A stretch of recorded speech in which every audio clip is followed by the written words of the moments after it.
नमो नमः मित्रों, आपका फिर से स्वागत है हमारे YouTube चैनल संस्कृत स्टडी वार में। जैसा कि आपको विदित ही हो चुका होगा कि आज से हम श्री मम्मट जी द्वारा रचित काव्य प्रकाश के प्रमुख अलंकारों की श्रृंखला आरंभ करने जा रहे हैं। मम्मट जी ने अलंकारों को दो भागों में विभाजित किया है, शब्दालंकार और अर्थालंकार। तो सर्वप्रथम हम शब्दालंकार पढ़ेंगे। शब्दालंकार में मम्मट जी ने सर्वप्रथम वक्रोक्ति अलंकार को परिभाषित किया है। तो चलिए बिना देरी किए हम स्टार्ट करते हैं वक्रोक्ति अलंकार। वक्रोक्ति अलंकार की परिभाषा: यदुक्तम अन्यथा वाक्यम अन्यथा अन्येन योज्यते। यदुक्तम अन्यथा वाक्यम अन्यथा अन्येन योज्यते, अर्थात यद उक्तम अन्यथा, अगर यानी किसी व्यक्ति ने किसी वाक्य को अन्यथा किसी अन्य अभिप्राय से कहा है, लेकिन अन्य ने जो दूसरा व्यक्ति है, कोई दूसरा सुनने वाला, उसके द्वारा उसका अन्य अर्थ अन्यथा योज्यते, वह उसका अन्य कुछ और अभिप्राय समझ लेता है, वहाँ क्या होता है, वहाँ वक्रोक्ति अलंकार होता है। वक्रोक्ति अलंकार जैसे कहा जाता है कि वाक्य का टेढ़ा मेढ़ा ग्रहण कर लेना, हमने जो अर्थ कहा है उससे दूसरा अर्थ समझ लेना क्या है, वक्रोक्ति अलंकार है। तो इसलिए कहा है यद उक्तम अन्यथा वाक्यम, जो वक्ता है उसके द्वारा किसी और अभिप्राय से कहे गए वाक्य को श्रोता किसी अन्य अभिप्राय से ग्रहण कर लेता है, वहाँ वक्रोक्ति होती है। अभी वक्रोक्ति होती कैसे है, ऐसा तो नहीं है, इसका भी तो कुछ कारण होगा। मानो हमने किसी बच्चे से कहा कि आज आपको स्कूल नहीं जाना है, तो इसका वो अन्यथा कैसे ग्रहण करेगा, नहीं कर सकता। तो इसके लिए उन्होंने कहा है कि वक्रोक्ति किस वजह से होती है, श्लेषेण काक्वावा, किससे, श्लेष से या काकु से, इन दो कारणों से जो है वक्रोक्ति होती है। श्लेष से क्या अभिप्राय है कि श्लेष का अर्थ होता है जहाँ एक शब्द के अनेक अर्थ हों, तो वहाँ जो श्रोता है वो उसका जिस अभिप्राय से वक्ता कह रहा है वो अभिप्राय न लेकर दूसरा अभिप्राय ले ले, तो वहाँ श्लेष से जो है वक्रोक्ति हो सकती है। और काकुआ यानी काकू कहते हैं जिह्वा को, जहाँ जिह्वा के विकार से दूसरा अर्थ ले लिया जाए वहाँ काकू वक्रोक्ति होती है। जिह्वा के विकार यानी हमारे बोलने की जो टोन है उसमें फ़र्क आ जाता है। हम किसी वाक्य कह रहे हैं, अरे तुम घर जा रहे हो, और अरे तुम घर नहीं जा रहे, तो मतलब हमारी जो बोलने की टोन है उससे हम जो है अन्यथा अभिप्राय ले लेते हैं वक्रोक्ति का। तो वही मम्मट जी कह रहे हैं श्लेषेण काक्वावा, इन श्लेष और काकू से वक्रोक्ति का अन्यथा अर्थ ले लिया जाता है। इसीलिए वक्रोक्ति कितनी, तथा द्विधा, वक्रोक्ति जो है दो प्रकार की होती है, श्लेष वक्रोक्ति और काकू वक्रोक्ति। अब श्लेष वक्रोक्ति का उदाहरण मम्मट जी प्रस्तुत कर रहे हैं। तथा इति श्लेष वक्रोक्ति काकू वक्रोक्तिश्च तत्र पदभंग श्लेषेण यथा। अब पदभंग श्लेष क्या है कि जहाँ पद का भंग करके, यानी एक संपूर्ण पद का भंग करके दूसरा अर्थ ले लिया जाए, वहाँ पदभंग श्लेष होता है। इसका एग्जाम्पल बहुत अच्छा मम्मट जी ने प्रस्तुत किया है कि नारीणाम अनुकूलम आचरसी चेत जानासी। तो दो वक्ता हैं इसमें, एक वक्ता दूसरे वक्ता से क्या कह रहा है कि नारीणाम अनुकूलम आचरसी चेत जानासी, यदि तुम नारियों के अनुकूल आचरण करते हो, नारीणाम अनुकूलम आचरसी चेत जानासी, तो तुम क्या हो, विज्ञ हो, जानते हो, विद्वान हो। कश्चेतनो वामानाम प्रियमादधाति, फिर दूसरा वक्ता कह रहा है कि कश्चेतनो, कौन चेतन है जो वामानाम स्त्रियों का प्रिय सोचता है, स्त्रियों का प्रिय सोचता है। अब जो प्रथम वक्ता है उसने ये बात जो कही वो तो किस अर्थ में कही, नारी नाम के अर्थ में कही, लेकिन यहाँ नारी नाम से जो है इसमें पदभंग करके हम दूसरा श्लेष निकालेंगे। नारी नाम में हम क्या करेंगे, न और अरी, अरी का मतलब क्या होता है, शत्रु। तो जहाँ जो दूसरा वक्ता है, श्रोता है, उसने इसका अर्थ अरु यानी शत्रु ग्रहण कर लिया, अरी से शत्रु अर्थ ग्रहण कर लिया। न अरीणाम अनुकूलम आचरसी, यदि तुम शत्रुओं के अनुकूल आचरण नहीं करते हो तो तुम जानासी क्या हो, जानते हो, तुम विज्ञ हो, तुम्हें युद्ध की नीतियों का यानी पता है, हमें शत्रु के साथ किस तरह का व्यवहार करना चाहिए, तो तुम उस बारे में अच्छी तरह से जानते हो। उसने तो इस अर्थ में ग्रहण किया, लेकिन वक्ता ने स्त्री के अर्थ में कहा था और श्रोता ने शत्रु के अर्थ में उसको ग्रहण कर लिया। तब वो उसी शत्रु के अर्थ में ग्रहण करके उसका जवाब दे रहा है कि कश चेतनो, कौन चेतन होगा, कौन चित्त वाला पुरुष होगा, इंसान होगा, जो वामानाम प्रियम आदधाति। अब इसमें वाम के दो अर्थ निकल सकते हैं। वाम तो एक वामपंथी हो गए, विरोधी हो गए, और दूसरा वामा स्त्रियों को भी कहते हैं। तो ऐसा कौन चेतन पुरुष होगा जो अपने विरोधियों का प्रियम आदधाति, प्रिय सोचता होगा। तो उसने तो शत्रु अर्थ में कहा, क्योंकि वो शत्रु अर्थ में ही उसने उसका अभिप्राय समझा प्रथम वक्ता का। तो उसने शत्रु के अर्थ में कहा कि वामानाम, जो विरोधियों का प्रिय सोचता होगा। लेकिन जो पहला वक्ता है उसने क्या अर्थ सोचा कि कौन चित्त वाला चेतन पुरुष होगा जो स्त्रियों का प्रिय सोचता होगा।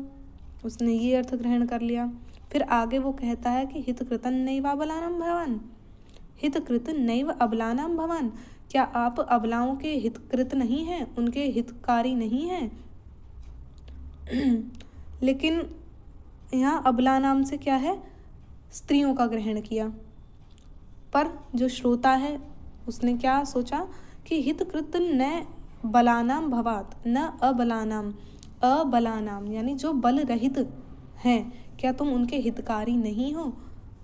तो एक तो बलानाम से उन्होंने क्या, अबलानाम से स्त्री का ग्रहण किया, और एक अबलानाम से निर्बल लोगों का ग्रहण किया। क्या आप निर्बल लोगों के हितकृत नहीं हैं।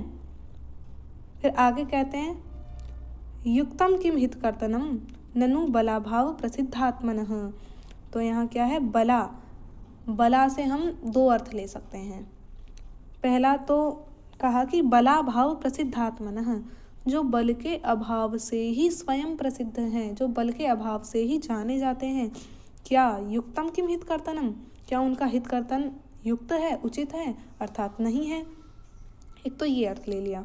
लेकिन दूसरा अर्थ उसने क्या सोचा, दूसरे वाले वक्ता ने, कि बला भाव प्रसिद्धात्मनः। यहाँ बला से एक प्राचीन समय में व्यक्ति हुए थे, राक्षस, बलासुर जो राक्षस थे, तो उनका ग्रहण किया। बलासुर का वध किसने किया था, इंद्र जी ने किया था।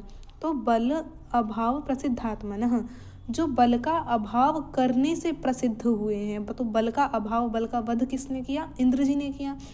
तो क्या बल का अभाव, जो बल के अभाव से प्रसिद्ध हैं, क्या उनका हितकर्तन युक्त होगा, अतः नहीं होगा।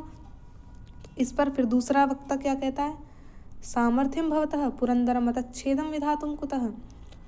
उसने तो बलाभाव के अर्थ में कहा, जो पहला वक्ता है उसने क्या कहा कि बलाभाव प्रसिद्धात्मन है, जो बल के अभाव से ही प्रसिद्ध है स्वयं, क्या उनका हितकर्तन करना युक्त होगा, अर्थात नहीं होगा। लेकिन दूसरे ने क्या समझा, बल इंद्र के अर्थ में उसको ग्रहण कर लिया। अब इंद्र का सोचने के बाद तो वो क्या कहता है कि सामर्थ्यम भवतः, क्या तुम्हारा इतना सामर्थ्य है, क्या तुम्हारी इतनी हिम्मत है कि पुरंदरम, पुरंदर कह दिया इन्होंने इंद्र को, कि तुम इंद्र के मत का विच्छेद कर सको, उसके मत का हनन कर सको, क्या तुम्हारा इतना सामर्थ्य है। तो यहाँ क्या हो गया, यहाँ वक्रोक्ति अलंकार हुआ। और वो भी क्या, पदभंग श्लेष। पदभंग यहाँ क्या है, पद को भंग कर करके इन्होंने दो अर्थ निकाले हैं। वक्ता ने नारीणाम को क्या कहा, न अरिणाम। वक्ता ने तो स्त्री अर्थ में कहा, लेकिन श्रोता ने शत्रु अर्थ में ग्रहण कर लिया। इसी तरह अबलानाम, यहाँ अबलानाम एक तो इसके दो अर्थ निकल रहे, एक तो स्त्री अर्थ निकल रहा है, और एक क्या अर्थ निकल रहा है, निर्बल लोग, निर्बल जो शत्रु हैं उनका अर्थ निकल रहा है। इसी तरह से वामानाम, वामानाम में भी दो अर्थ निकल रहे हैं।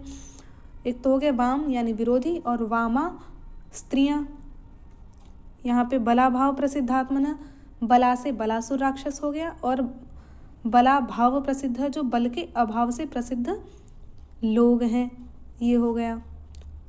तो यहाँ पे क्या हुआ, हमारा वक्रोक्ति अलंकार हो गया, वो भी पदभंग श्लेष अलंकार। तो ये आपको उम्मीद है समझ में आया होगा। चलिए आगे चलते हैं वक्रोक्ति अलंकार की श्रृंखला में। अब आगे है हमारा अभंग श्लेष। क्या है, अभंग श्लेष। तो सभंग श्लेष क्या था, पदभंग श्लेष क्या था, जहाँ पद का विच्छेद करके हम उसका अलग अर्थ निकाल सकें। दो अभिप्राय समझ सकें। वहीं पे ये आ गया अभंग श्लेष। अभंग श्लेष का उदाहरण दिया है मम्मट जी ने, अहो केने दृशि बुद्धिर दारुणा तव निर्मिता। तो यहाँ परस्पर दो प्रेमी प्रेमिकाएं या पति दंपति हैं, वो आपस में वही बात करते हैं तो झगड़ते हैं किसी बात पे। जो पति है वो अपनी पत्नी को समझा रहा है कि मैं तुमको बार बार कोई बात समझा रहा हूँ लेकिन तुम नहीं समझ पा रही हो। तो इस पर वो क्या व्यंग्य कसता है, क्या कहता है, अहो केन ईदृशी बुद्धिर दारुणा तव निर्मिता, कि ईदृशी दारुणा बुद्धि केन तव निर्मिता। तो इस प्रकार की दारुण यानी कठोर बुद्धि तुम्हारी किसने बना दी। तो दारुणा का क्या अर्थ ले लिया, कठोर। इस तरह की कठोर बुद्धि तुम्हारी किसने बना दी। फिर आगे कहते हैं त्रिगुणा श्रूयते बुद्धिर न तु दारुमयी क्वचित, कि बुद्धि तो जो है त्रिगुणात्मक सुनी गई है। बुद्धि को तो त्रिगुणात्मक कहा गया है, सत्व रजस और तमस। तो इन 3 गुणों से युक्त बुद्धि मानी जाती है। लेकिन दारुमयी, दारुमयी इसमें क्या अभिप्राय ले लिया युवती ने कि दारुमयी काष्ठमयी, काष्ठेन निर्मिता, लकड़ी से निर्मित बुद्धि तो कहीं नहीं सुनी। तो वहाँ पर जो है वक्ता का कहने का अभिप्राय था दारुणा यानी कठोर। लेकिन दारू जो है लकड़ी को भी दारू कहते हैं, उसका भी तृतीया में दारुणा बनेगा। तो उसने क्या अभिप्राय ले लिया, लकड़ी से अभिप्राय ले लिया। दारुणा तो क्या कठोर अर्थ में कहा गया और उसने काष्ठ अर्थ में ग्रहण कर लिया। तो यहाँ क्या है, अभंग श्लेष है। यहाँ पद में कोई भंग नहीं किया गया, दारू से ही पद को ग्रहण किया गया है।